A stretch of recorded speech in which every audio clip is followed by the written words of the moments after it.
자, 오늘 성경 공부는 이제 이번이 네 번째 시간이죠, 그렇죠? 네, 이제 오늘 그러니까 타락한 천사들, 네필림, 그리고 뭐 마귀들, 마귀의 영들, 뭐 이런 주제로 이제 여러 주 공부를 했었습니다. 그래서 오늘이 그 마지막 시간이고, 오늘 왜 이 공부를 했는지가 이제 마지막에 최종적으로 여러분들이 납득하시게 되고 그 모든 것들이 연결이 되는 날이라고 보시면 되겠습니다. 자, 오늘 본문 말씀은요, 지난 시간 마지막 부분에 보셨던 말씀입니다. 고린도전서 10장 19절 20절 말씀입니다. 고린도전서 10장 19절 20절.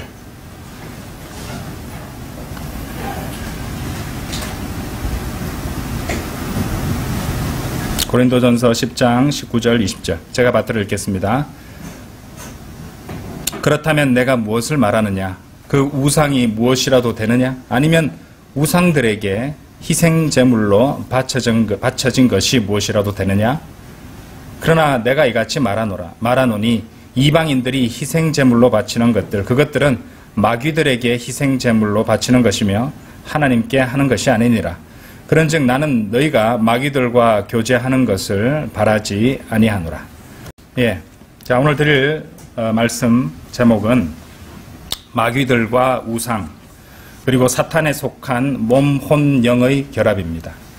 마귀들과 우상, 그리고 사탄에 속한 몸, 혼, 영의 결합입니다. 지난 시간에 우리는 이제 고린도전서 10장 19절 20절에서 어찌 보면 굉장히 당연한 것이지만, 예, 우상과 마귀가 서로 연결지어져서 등장하는 그런 성경 말씀을 확인했습니다.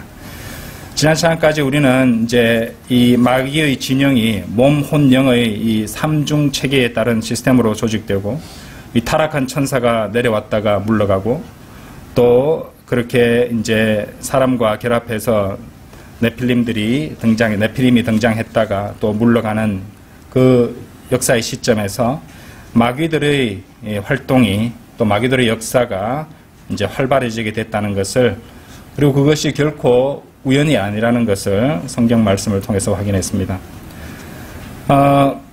또한 그 레위기 17장 7절과 고린도전서 10장 19절 20절을 통해서 이제 마귀들, 불결한 영들에게 이제 희생 제물을 바치는 자들이 우상을 세우고, 그것에도 희생 제물을 바치는 것을 마지막에 보았던 것이죠. 물론 이제 이제 악한 불결한 영들, 그 마귀들이 어떻게 나왔는지도 우리가 성경 말씀을 통해서 참으로 당연한 진리를 확인해 보았고, 또 이 제대로 번역이 되지 못한 이 개역 성경의 문맥으로는 이런 마귀의 실체를 분명히 밝힐 수 없다고 설명을 드렸습니다. 자, 오늘 본문 말씀 보셨듯이 이제 우리가 눈여겨서 다시 보실 부분은 고린도전서 10장 19절에 보시면은 우상들에게 희생 제물로 바쳐진 것이 라고 했잖아요. 그죠? 예. 그런데 고린도전서 10장 20절에서는 그것들은 마귀들에게 희생 제물로 바치는 것이며 라고 말씀하고 있습니다. 우상과 마귀가 이렇게 결합되고 연관되어 있다는 것을 말씀을 통해서 알 수 있다는 것이죠. 우상들이 마귀들을 숭배하는 것과 아주 직결되어 있다는 것을 우리가 확인하고 있다는 것입니다. 자, 그렇다면 이 성경에서 우상들이 가장 먼저 언급되는 곳이 어딜까요? 예, 창세기겠죠, 당연히. 그리고 창세기인데 우리가 보실 말씀은 이제 31장과 4장을 갖다 보실 것인데요. 그 근방을 찾아 놓으시고, 예, 제 말씀을 좀 더 들어주시기 바랍니다. 창세기 4장과 31장을 우리가 한번 보실 건데, 자, 일단은 이제 마귀들이 우상들과 일치되어서 나타나고 있는 말씀을 봤습니다. 그러면 이제 우상들의 기원부터 또 살펴봐야겠죠. 그리고 또 우상을 왜 만들었을까? 우상이 지니고 있는 어떤 역할이나 기능이 무엇이냐? 이런 것들을 생각해 볼 필요가 있습니다. 우상이 가장 먼저 언급되는 곳은 창세기 6장이 아닙니다. 예. 그러니까 하나님의 아들들, 타락한 천사들이 이제 내려와서 인간들을 괴롭하던 그런 창세기 6장은 우상이 가장 먼저 언급되는 곳이 아닌데요. 타락한 천사들이 직접 내려와서 인간들과 결합하고 있었던 그때는 우상들이 필요 없던 때였습니다. 우상이 필요 없던 때예요. 자, 왜 우상들이 필요 없었을까? 상식적으로 생각해도 알 수가 있죠. 6장에서는 이제 소위 말하는 신들입니다. 인간들 보기에는 신들입니다. 그렇죠? 신들이 자기들 사이에 오가면서 이미 살고 있었어요. 그래서 이교도들이 우상을 이제 그 신들을 모방해서 우상을 만들 필요가 없습니다. 왜냐하면은 자기 곁에 있거든요. 그러니까 실제로 우상이 땅 위에 있었기 때문에 그 신들이 땅 위에 있었기 때문에 그것을 굳이 우상으로 만들 필요가 없었다는 것입니다. 그럼 언제 우상을 만들어야 되냐면요. 더 이상 자기들 곁에 이 신들이 없게 되었을 때, 더 이상 자기 곁에 그 내려온 신들이 이제 사라져버리고 없게 되었을 때, 그들은 이제 그 신들을 모방해서 자기들한테 곁에서 사라져버린 그 신들을 묘사하고 또 비슷하게 만들기 위해서 그렇게 우상을 지어야 했다는 것이죠. 그래서 근데 생각해보면 우상숭배가 아마 저기 이제 노아의 홍수가 있던 그 앞에도 있었을 것이라고 생각하기 쉬운데, 결코 6장의 노아의 홍수에 우상이 최초로 언급되지 않습니다. 그 당시 사람들은요, 우상숭배라는 것을 하지 않았습니다. 왜냐하면은, 아까도 말씀드렸듯이 눈앞에 신들이 돌아다니고 있으니까 우상을 만들 필요가 없는 것이에요. 초각할 필요가 없다는 것이죠. 하지만 신들이 자취를 감추었을 때, 신들이 사라지고 나서 그립겠죠. 그렇죠. 너무 보고 싶겠죠. 그럼 어떻게 합니까?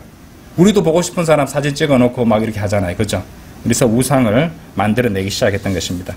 자, 그 우상이 제일 먼저 등장하는 것이요. 창세기 31장 19절입니다. 우상해서 나오는 것이 아니고요. 형상이라는 단어로 나오고 있습니다. 형상. 예. 이 형상이라고 해서 이제 킹제임스 성경 영어 단어가 굉장히 오묘한 단어인데요. 이미지입니다. 이미지. 그죠? 예. 아마 이 이미지라는 단어를 또 주제로 해서 언젠가는 공부를 한번 할 건데요. 그것도 보시면, 이제 공부해 보시면 굉장히 깜짝 놀라실 것입니다.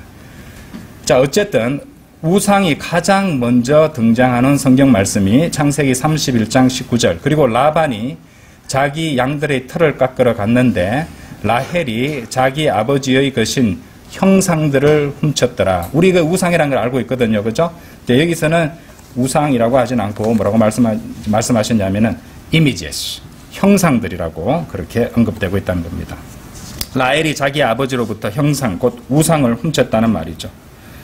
자, 창세기 5장에서만 해도 그들은 자신이 섬길 참된 하나님, 섬겨야 하는 참된 하나님 한 분만 계시다는 것을 그들은 알고 있었습니다. 그런데 이제 그 말이 의미하는 바가 굉장히 중요한 건데요. 세상 역사가들이나 인류학자들은 설명하기를 정반대로 이제 그러니까 다신교가 먼저 있다가 그 뒤에 유일신교가 등장했다고 설명을 하는데, 이제 성경 말씀을 보면은 먼저 유일신교였다가 이후에 타락해서 다신교가 되었고 인간들이 여러 가지 우상들을 만들어냈다. 이 점을 갖다가 성경은 설명하고 보여주고 계시거든요. 근데 이제 세상 인류학자라든지 역사학자들은 아니다. 이제 원래는 다신교였는데 이제 유일신교로 바뀌었다. 이렇게 설명을 한다는 것입니다. 자, 창세기 이 4장 또 이제 한번 보셔야 돼요. 4장 26절 한번 열어보세요. 창세기 4장 26절.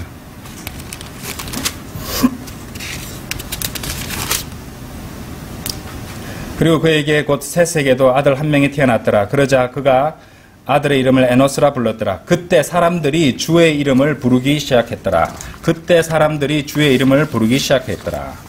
그러니까 이때만 해도 창세기 4장 26절 이때만 해도 사람들은 한 분 참 하나님이 계시다는 것을 믿고 그분의 이름을 부르고 있었다는 것입니다. 그런데 우리가 아까 보셨던 창세기 31장 라반의 때에는 그들은 그것을 알지 못하는 겁니다. 왜냐하면 형상들을 갖고 있었거든요. 그렇죠? 유일하신 하나님만을 믿고 섬기는 것이 아니었다는 것입니다. 자, 일단 왜 그랬을까? 자, 창세기 6장에 하나님의 아들들, 자신의 거처를 떠난 타락한 천사들이 나타났고, 창세기 31장에서 우리 모두가 아시다시피 그들 자신들 곁에 더 이상 신들이 존재하고 있지 않았습니다. 예, 그렇죠? 심판을 받았고 또 한 방 얻어맞으니까 이렇게 숨어버리거나 자취를 감춰버렸다 이 말입니다. 자, 그래서 그들은 그 우상들을 조상들로부터 얘기들이 계속 전해지고 있었겠죠, 그죠? 예, 만들어야 했던 것입니다. 노아의 홍수 이후로부터 사물로서의 우상들이 그때 이제 나타나기 시작했고, 그때가 바로 마귀들이 이제 서서히 자신들의 역할을 수행하기 시작했던 때라고도 볼 수 있습니다. 자, 만일 우상들이 이때 만들어지기 시작했다면 우리가 아까 고린도전서 10장 말씀에서 보셨듯이 마귀들과 우상들이 연관되어 있으니까, 그죠? 아까 레위기 말씀에도 제가 언급드렸지만은 그때가 바로 마귀들의 역할을 시작하는 때가 된다고 이해를 할 수 있다는 것입니다. 우상들이 무대에 등장하기 시작하면서부터 마귀들도 함께 본격적으로 이제 등장하기 시작했다. 이렇게 말씀드릴 수 있다는 것이죠. 자, 그러면 어째서 마귀들이 우상들과 관련되고 일치되어야 하냐고 묻는 사람도 있을 수 있습니다. 아주 간단합니다. 더 이상 의사소통 가능하고 눈앞에 돌아다니고 또 이렇게 언제라도 이렇게 볼 수 있는 그런 신들, 그죠? 그리고 함께 몸을 썩고 함께 숭배하고 또 함께 죄를 지을 그런 신이 존경하고 경배할 그런 신이 사라져버렸기 때문에 그 대신 나무나 돌로 우상들을 만들어냈다. 이렇게 설명할 수 있다는 것이죠. 자, 우상 숭배자들은 자신이 섬기는 우상들이요, 하나의 살아있는 것이 되기를 원치 않았겠습니까? 거기 보시면 그리스 신화나 이런 데도 보시면은 조각상을 만들고 그것이 이제 생명이 들어가고 또 아름다운 여자로 변하는, 그게 뭡니까? 피그말리온입니까? 그런 교육학 용어로도 사용되는 그런 신화 내용도 있는데, 이런 본능을 지니고 있다는 것이죠. 그러면은 어떻게 생명이 없는 것을 살아있는 것으로 만들 수 있겠습니까? 생명이 없는 것을 살아있는 것으로 만들 때 이제 마귀가 하나님을 흉내낸다면 숨을 갖다 집어넣으려고 하겠죠. 누구의 숨으로부터? 하나님 당연히 아니고 마귀의 숨으로, 마귀의 숨결로부터 그렇게 할 수도 있을 겁니다. 못 믿겠습니까? 또 이제 정신 나간 소리 하는 것 같다고 생각하는 분들이 있을 것인데, 네, 계시록 13장 한번 열어보십시오.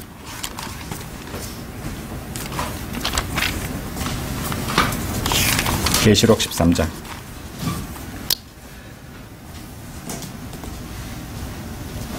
자, 사탄이 우상의 이 콧구멍에 자신의 숨을 불어넣는다는 것이죠. 그러니까 마귀의 숨, 마귀의 영, 그리고 그 마귀가 주는 생명입니다. 그러면 우상이 살아있는 타락한 어떤 신으로, 그죠? 타락한 천사같이, 그죠? 신이죠, 신. 혼이 된다는 것이죠. 예, 그것이 하나님께서 창조하신 것을 마귀도 흉내를 낸다는 것이에요. 예. 그렇죠? 예. 그 모든 것들이 이제 지금 보시면 여러분들은 이제 어느 정도 그런 걸 아시게 되냐면, 마귀는 창의적으로 하는 게 없습니다. 하나님께서 하신 모든 역사들을 흉내내고 따라하고, 그죠? 비슷하게 체계를 만드는 것이에요. 그러니까 하나님의 말씀이 있으면 하나님의 성경이 있으면 마귀의 성경도 있겠죠, 그죠?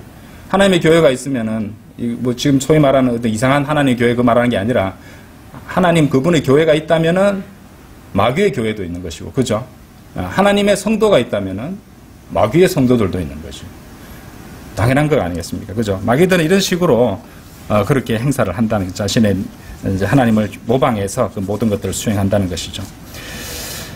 자, 이제까지 공부했던 내용을 갖다가 잘 이렇게 기억에 되살려 보면서 머릿속으로 정리를 해보시면은 뭔가 깨달아지고 연결되는 것이 있을 것입니다. 자, 계시록 13장 펼쳐 놓으셨죠? 이제 거짓 예언자가 나오는데 13장 15절 한번 보십시오. 13장 15절. 그리고 그가 그 짐승의 뭐라고 되어 있습니까?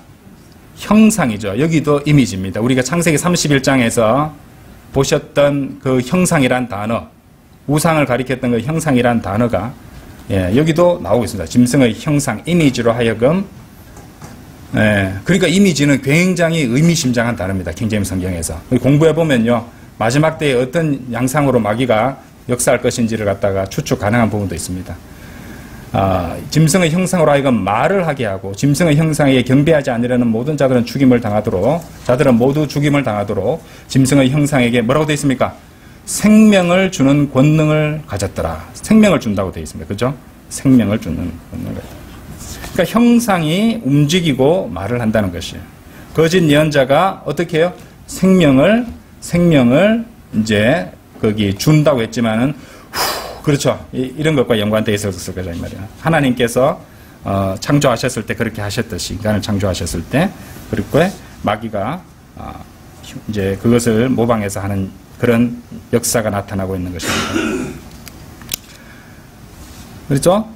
그러니까 이제 마귀 그 자신의 당연히 어떤 마귀적인 생명을 갖다 불어넣을 수 있는 그런 능력을 가지고 있다는 것을 알 수가 있는데, 자, 이 거짓 예언자가 어디서 그런 권능을 얻게 되는 건가요?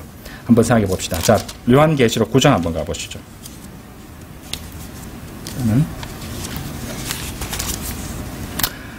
요한계시록 9장 20절입니다.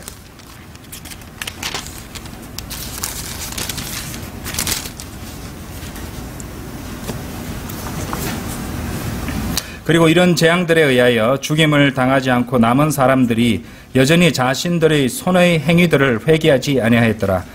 곧 그들이 마귀들을 경배하는 것과 금과 은과 놋과 돌로 된 우상들과 나무로 된 우상들을 경배하는 것을 그치지 않았으니 그 우상들은 볼 수도 들을 수도 걸을 수도 없는 것들이라. 사람들이 볼 수도 들을 수도 걸을 수도 없는 그런 우상들, 형상들에 경배하는 것과, 자, 마귀들을 경배하는 것을 회개하지 않는다는 그런 말씀이 나오죠. 그러니까 우상과 또 마귀들 경배한다는 그런 문맥이 계시록 9장 20절에 나오고 있잖아요. 그죠? 예. 마귀에 있어서 이 형상이 굉장히 중요한 겁니다, 지금. 자, 우상에게 경배하는 것과 마귀들을 경배하는 것이 이렇게 동일시되며 언급되고 있는 이유가 뭘까요? 마귀들이 우상들 속으로 들어가서 그것들에게 생명을 넣어주기 때문에 그렇습니다. 마귀들의 영, 그러니까 불결한 영들, 그죠? 예, 숨이잖아, 영, 그죠? 예, 그것들이 그 형상 속에 들어가서 그것을 생명을 넣어주는 것이죠. 예. 앞서 레위기 17장과 고린도전서 10장에서 그 관련 구절들을 이미 살펴보셨습니다. 확실히 마귀들 가운데는 우상에게 모종의 권능을, 생명을 넣듯이 어떤 그런 힘이라든지 권능을 집어넣는 그런 마귀가 있다는 것을 우리는 알 수 있습니다. 그건 참으로 마귀적인 것이죠. 해외 뉴스 토픽 같은 데 보시면은 무슨 성모 마리아상이 피눈물을 흘렸다고 하는 그런 뉴스 같은 거 들어보신 적 있죠. 정말로 그랬을 수도 있다고 저는 믿습니다. 예. 이게 마귀의 역사이기 때문에 그게 가능한 것이죠. 예. 물론 그런 것들 대다수가 헛소리고 고려할 가치가 없는 것이지만 그것들 가운데서도 정말도 있을 수 있다는 것이죠. 그리고 제가 확실히 말할 수 있는 것은 그것은 결코 하나님께로부터 나오는 것이 아니라 마귀로부터 나온다는 것이죠. 그렇죠? 예. 마귀들이 모방해서 하는 그런 것이래요. 하나님을 흉내내는 마귀가 아니고서 어떻게 생명이 없는 사물이 그렇게 할 수 있겠습니까? 그렇기 때문에 마귀에게는 마귀들이, 불결한 영들이 굉장히 또 중요한 것이고 그런 우상들도 굉장히 중요하다는 것이죠. 그 우상들의 생명을 집어넣을 수 있다는 것입니다. 마치 아까 이게 보셨던 이 거짓 예언자가 그렇게 할 수 있었듯이 말이죠. 그래서 우리의 성경으로 그 예시를 찾아봤다는 것입니다. 자, 이제 정리를 해보겠습니다. 우리가 이제 두 곳을 볼 것인데요. 에베소서 6장과 그 다니엘기 2장입니다. 자, 마귀의 진영 중 육신적인 양상들인 네필림 거인족들이 홍수로 다 쓸려가 버리고 타락한 천사가 그렇게 했듯이 이제 이리 사라져버리거나 숨어버리고 나서 마귀들이 더욱더 본격적인 그런 역할을 수행하게 되었다고 말씀드렸죠. 그래서 이제 왕들의 시기에 우리는 많은 마귀들을 보게 되었던 겁니다. 물론 마귀는 이제 우상이 만들어진 그 시기부터 활동을 갖다 시작은 했지만은 본격적으로 시작한 것은 네필림들이 다 이제 거의 전멸돼 버리고 난 이후부터라고 우리가 볼 수 있다고 설명을 드렸습니다. 근데 한번 생각해 보십시오. 마귀에게 점유당하는 것은 구약시대 동안의 문제는 아니었어요. 적어도 구약의 초기 때는 그런 일이 잘 없었습니다. 그러다가 구약의 더 나중으로 들어가면서 그런 마귀에게 점유당하는 것이 문제가 되었던 것이죠. 그도 그럴 것이 마귀는 사물들 속으로 들어가기도 하지만 마귀들이 더욱 좋아하는 것은 인간의 몸속입니다. 인간의 혈과 육 속으로 들어가는 것을 굉장히 좋아합니다. 이것도 상당히 놀랍고 잘 모르는 분들은 아주 놀랍고 흥미로운 이야기가 될 겁니다. 어째서 마귀는 인간들과 섞이는 것에 그렇게 열중하고 심취하는 것일까? 그렇죠. 예. 타락한 천사들이 이제 사람의 딸들과도 몸을 썩는 것도 어떻게 보면 섞이는 겁니다. 그렇죠. 예. 그러니까 여러분들은 그것을 한번 생각해 보실 필요가 있습니다. 참으로 이상하거든요. 마귀는 물과 습한 곳을 굉장히 좋아합니다. 그리고 인간의 몸은 대부분이 물로 이루어져 있어요. 이렇게 마귀는 인간의 몸을 좋아하고 그 안으로 들어오려고 한다는 것이죠. 당장 생각해 볼 수 있는 첫 번째 그것에 대한 이유를 갖다 설명할 수 있는 대답은 무엇보다 이것이라고 할 수 있습니다. 그러니까 사탄은 하나님의 형상을 망치려고 한다는 것이죠. 하나님께서 만들어 놓으신 하나님의 형상을 갖다가 망쳐버리려고 한다는 것입니다. 그렇게 모방해서 섞어버리고, 그죠? 그래서 그래서 하나님께서는 성별과 나누는 걸 굉장히 좋아하시는 것이, 섞이게 되면 하나님께서 정해놓으신 질서, 하나님께서 만들어 놓으신 형상들이 파괴되거나 변질되어 버린다 이 말이죠. 그죠? 그러니까 마귀는 섞으려고 할 겁니다. 하나님께서는 나누시려고 하고, 이런 것들이 좀 연결되어 있을 것입니다. 하나님의 것은, 여러분들 알아야 될 것은, 마귀는 하나님의 것이라면 무엇이든지 회방 놓고 망치려고 할 겁니다. 말씀, 우리는 보고 있죠. 영적 전쟁이잖아요. 그죠? 이 하나님의 말씀을 둘러싸고 벌어지고 있는 엄청난 영적 전쟁이 지금도 일어나고 있지 않습니까? 그죠? 그것뿐만 아니라 모든 것에 있어서 하나님의 것은 마귀가 다 방해하고 회방 놓고 망쳐버리려고 할 거란 말입니다. 그리고 마귀가 동시에 원하는 게 뭔지 아십니까? 자신의 형상을 만들려고 하는 거예요. 아시겠죠? 하나님의 형상을 망치는 데서 그치지 않고 자신의 형상을 만들어내려고 한다는 것입니다. 우리가 신약을 읽을 때 우리는 예수님께서 마귀들을 쫓아내는 것을 보게 되죠. 마태복음 8장 29절에서 마귀들이 당신께서는 때가 되기 전에 우리를 심히 고통스럽게 하려고 이리로 오신 것이니까, 이렇게 묻는 대목이 나옵니다. 그 다음에 사도들의 시대에도 사도들은 마귀들을 쫓아냈죠. 이 표적과 이적은 유대인들을 위한 것입니다. 그런데 유대인들은 자신의 메시아를 갖다 거부하고 버렸죠. 그들이 메시아를 거부하고 버리니까 이 사역의 방향은 유대인에게서 이방인들 쪽으로 이렇게 변하게 되었단 말이죠. 그래서 사도 바울이 무대에 등장하고 이방인들에 대한 사역을 하자 더 이상 유대인들을 위한 표적과 이적은 서서히 차차 나타나지 않게 됩니다. 그래서 우리 바이블 빌리버들은 방언을 하는 것이나 안수를 하여 치유를 하거나 예수 그리스도의 이름으로 마귀를 쫓아낸다거나 포박한다고 믿지 않습니다. 혹시 이 강의를 듣는 분들 가운데 그것을 믿는 분들, 우리나라에 많은 걸로 알고 있습니다. 그런 것을 믿는 분이 있다면 그분 자신이, 잘 들으세요, 마귀에게 속고 있거나 마귀에게 점유당한 상태임을 아셔야 됩니다.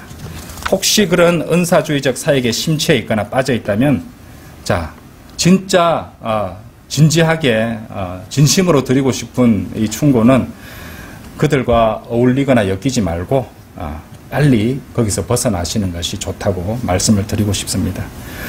어쨌든 이 은혜 시대의 표적과 이적은 더 이상 이제 이 시대에 해당하지 않는다는 말이죠.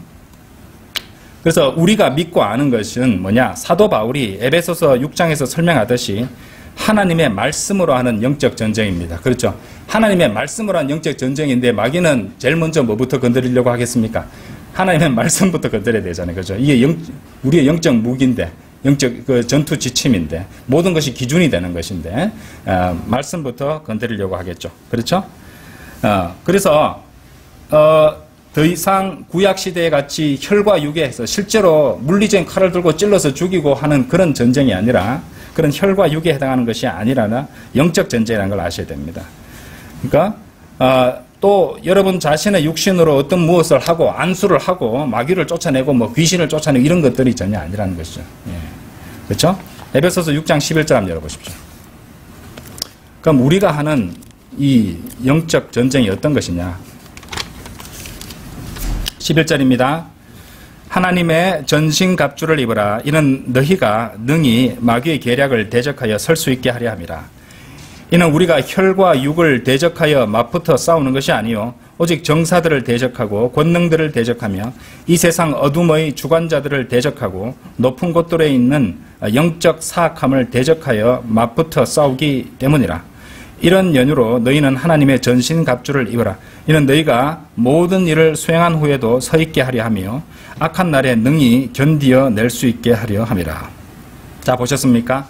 우리가 수행해야 될 영적 전쟁이 이런 것입니다. 여기 나오는 이 전신갑주를 가지고 어떻게 해야 됩니까? 첫 번째 부분 14절 한번 보십시오. 첫 번째 부분이 14절 나옵니까?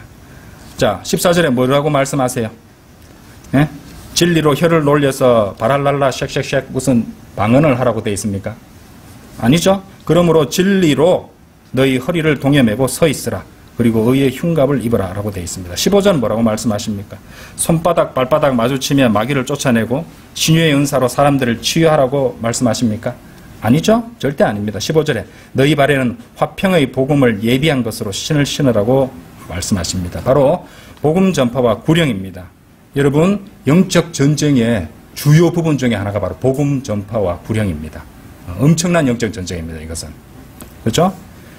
자, 16절은 무엇입니까? 믿음의 방패.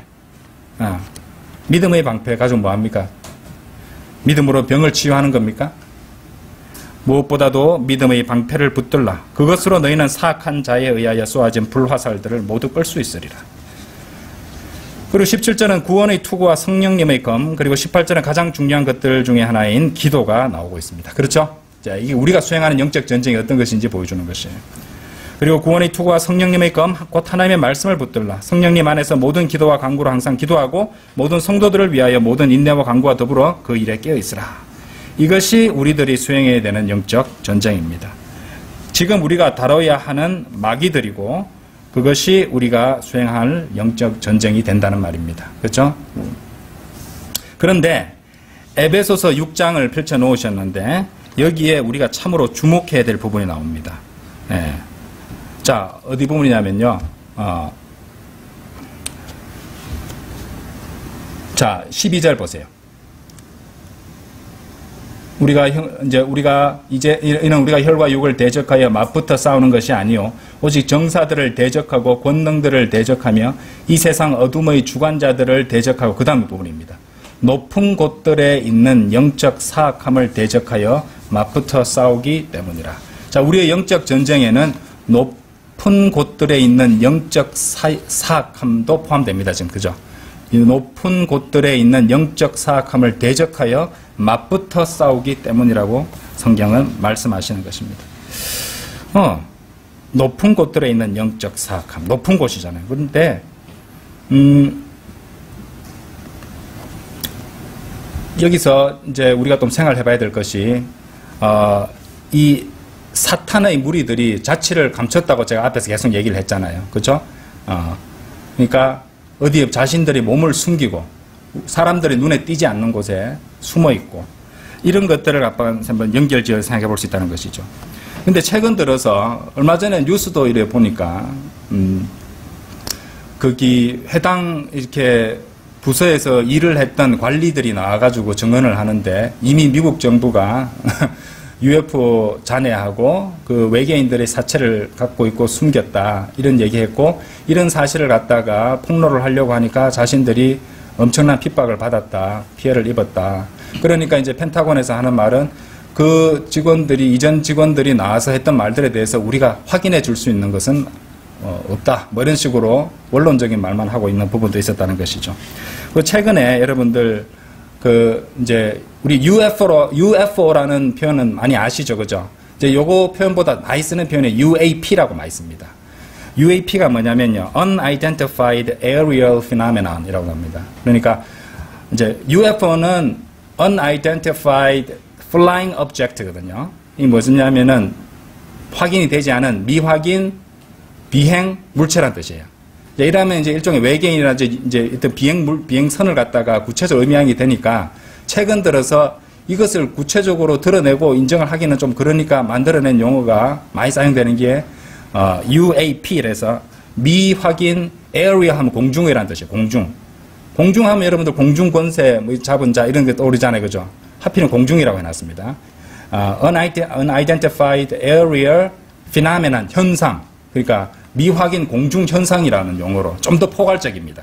좀 더 자연적인 현상까지도 다 포함되는, 그러니까 좀 더 구체적으로 UFO를 인정하기는 싫고, 왜냐하면 증거가 너무 많으니까 더 이상 덮을 수는 없으니까 제 생각에는 그렇게 좀 더 포괄적인 단어로 쓰는 것 같아요.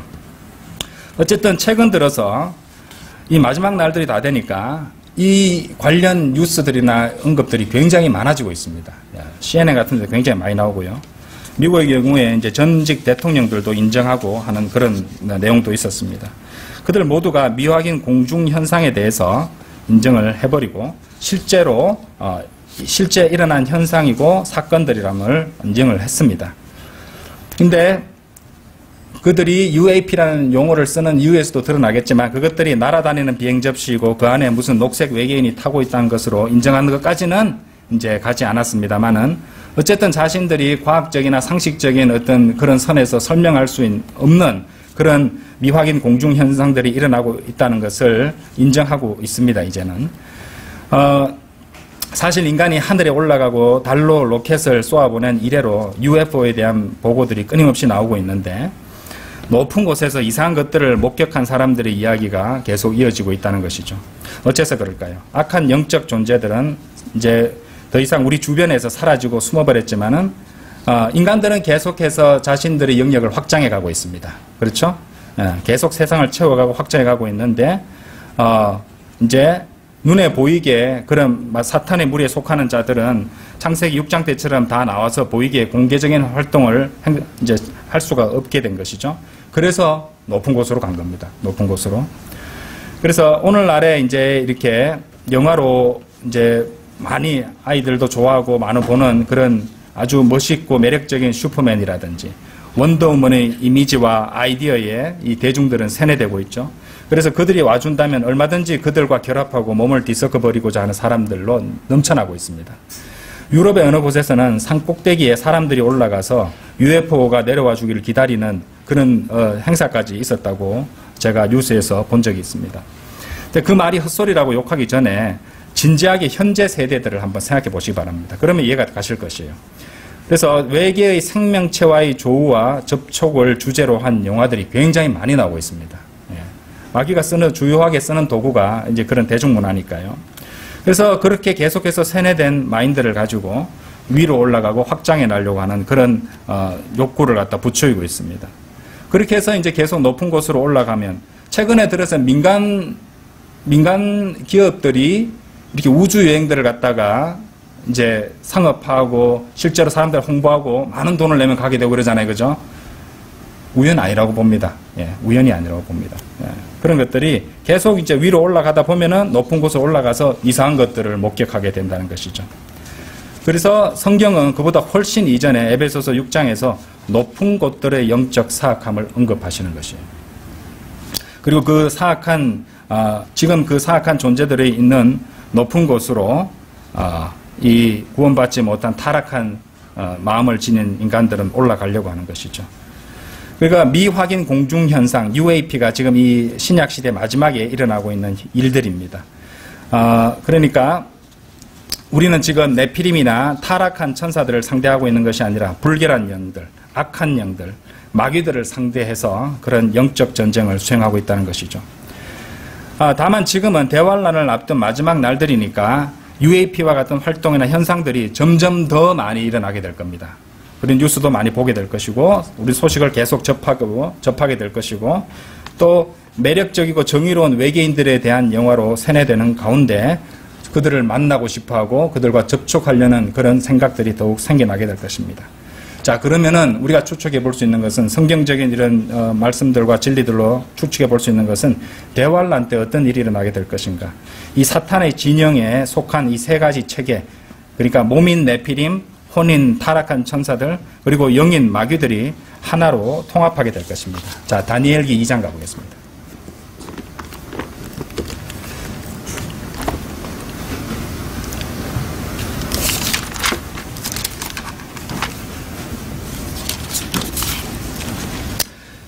자, 2장 41절부터 보시겠습니다. 그리고 당신께서 부분적으로는 토기장이들의 진흙이고 또 부분적으로는 철인 두 발과 발가락들을 보셨으므로 그 왕국은 나눠지리이다. 그러나 당신께서 철과 차진 진흙이 혼합되어 있는 것을 보신 것 같이 그 왕국 안에는 철의 강력함이 있으리이다.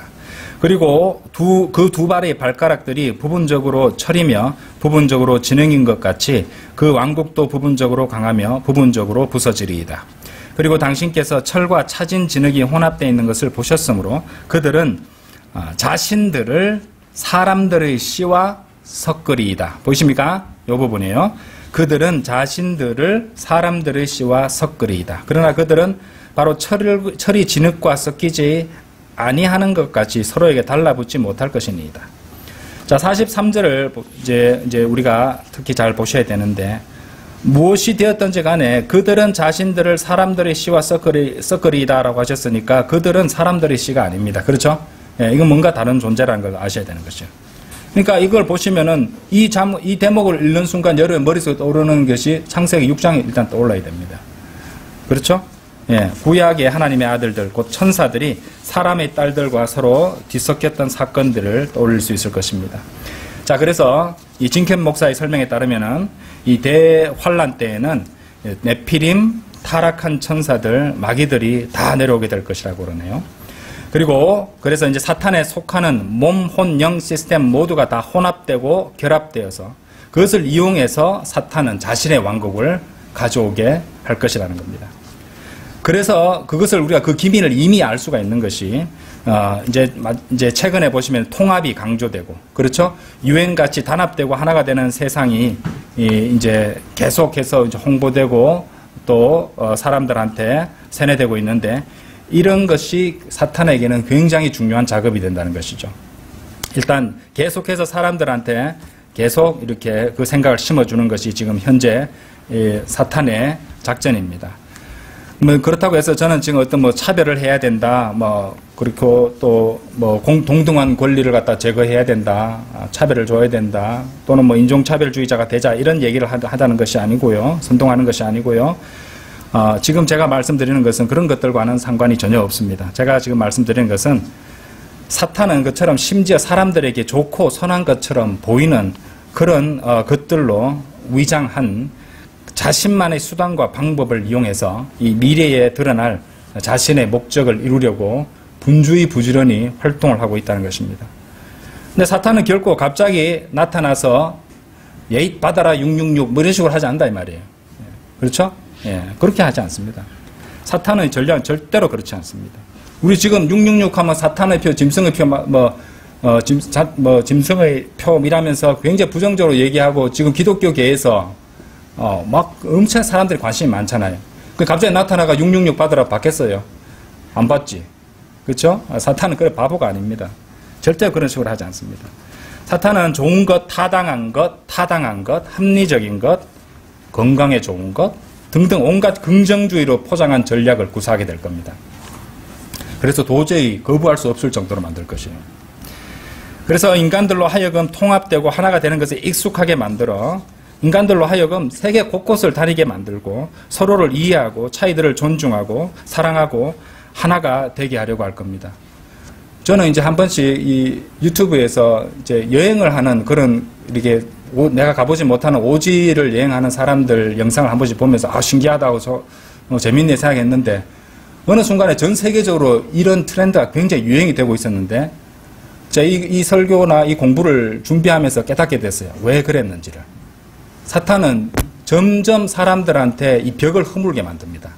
다 이해하게 만들고 통합하기 아주 좋게. 그리고 여행 다니보면 사람들 다 순박하고 좀 차이는 있고 종교의 차이가 있지만 존중해 줘야 되고 때로는 내가 받아들일 수도 있고 막 이런 식의 생각들이 퍼지게 되거든요. 그래서 뜨끔했던 적이 있었습니다. 그래서 앞으로 이제 이 세상이 서로를 이해하고 차이들을 존중하고 어떤 성이라도 받아주고 그죠? 다양한 성을 만들어내고 사랑하고 하나가 되고 그리고 그런 것과 동시에 영웅적이고 매력적인 외계인들을 보여주는 영화와 과학과 문화와 교육이 사람들을 계속해서 조건화시키고 세뇌시켜서 결국 모두는 기꺼이 이 사악한 사탄의 세력들과 마귀적인 존재들과 더불어 결합하려 들려고 할 겁니다. 이것이 이 세상에 나아가는 바라는 것이죠. 그 모든 것이 진보된 사회, 고등화된 교육과 문명으로부터 차근차근 수행되게 될 것입니다. 자, 그 다음에 하나님께서 어떤 일을 하실지 아십니까? 주님께서는 재림으로 다시 내려오셔서 그들 모두를 완전히 쓸어버리실 것입니다. 예. 그러니까 주님께서 그 모든 것들을 예언을 해 놓으셨기 때문에 하나님 계획대로 다 내는 겁니다. 그렇게 마지막 때에 악하고 죄악들이 넘쳐난다고 해서 여러분들 불안해하시거나 초조하실 거 아무것도 없습니다. 왜냐하면 하나님께서는 모든 것을 통제하시거든요. 이것이 하나님의 계획입니다. 이 모든 것들을 통해서 하나님께서는 인간들의 은밀한 마음 속에 있는 것들을 다 드러내실 것이에요. 우리 성경에 관련돼 가지고 그 흠정역 번역하신 그 목회자님이 이제 막 비방하고 인신공격하고 이 사이에서 무슨 대결 국면처럼 보이시지만은 따지고 보면 이 모든 것들을 통해서 하나님께서는 그간의 마음 깊이 사람들이 마음속 깊이 은밀하게 자리 잡고 있던 모든 것을 다 드러내시는 것입니다. 이걸 통해서. 그러니까 초조하실 것 없습니다. 예. 자, 하나님께서는 그렇게 주님께서는 다시 오셔서 그분의 왕국에 있을 수 없는 이 불결하고 사악한 그 모든 것들, 그러니까 지금부터 작업이 계속 인류 역사를 통틀어서 계속 진행되어 왔었던, 이제 보셨잖아요. 우리 처음부터, 그죠? 사탄의 몸, 혼, 영 체계를 모두 무너뜨리고 쓸어버리실 것입니다. 예. 인류 역사 이제 다 보이시죠? 이제 어떤 것인지. 그리고 그분의 왕국을 세우시는데 거기에는 하나님의 거룩한 방식으로 하나가 되는 몸, 혼, 영이 있게 될 것입니다. 사탄은 그것을 알기 때문에 인류 역사 전체 기간 동안 그것을 시도해 왔던 것이 꿈에서, 모방해서 소름 끼치죠. 아버지 하나님, 아들 하나님, 그리고 성령 하나님께서 이 땅 위에서 통치하실 것입니다. 성경 기록은요, 영원 무궁토록 통치하시리라고 말씀하십니다. 보실까요? 계시록 11장 열어보십시오.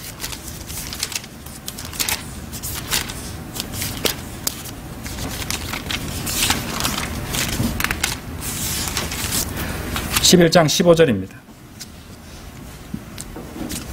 그리고 일곱째 천사가 나팔을 울렸더니 하늘에서 웅장한 음성들이 있어 말하기를 이 세상의 왕국들이 우리 주의 왕국들과 그분의 그리스도의 왕국들이 되는도다. 그리하여 그분께서 영원 무궁토록 통치하시리라 하였더라. 그렇죠? 그리고 어떤 일이 또 일어나는지 아십니까? 그분과 같은 몸을 입을 우리들 또한 그분과 함께 통치하게 될 것입니다. 계시록 22장 한번 열어보십시오. 22장 5절. 여기도 영원 무궁토록이라는, 영원 무궁토록 통치라는 말이 나옵니다. 그리고 거기에는 밤이 전혀 없으리라. 그런즉 그들은 불빛도 햇빛도 필요하지 않느니라. 이는 주 하나님께서 그들에게 빛을 주시며 뭐라고요? 그들이 영원 무궁토록 통치할 것이기 때문이라. 그렇죠? 예, 그분께서 영원 무궁토록 통치하시리라고 계시록 11장 15절에서 말씀하셨고 22장 5절에서 그들이 영원 무궁토록 통치할 것이기 때문이라.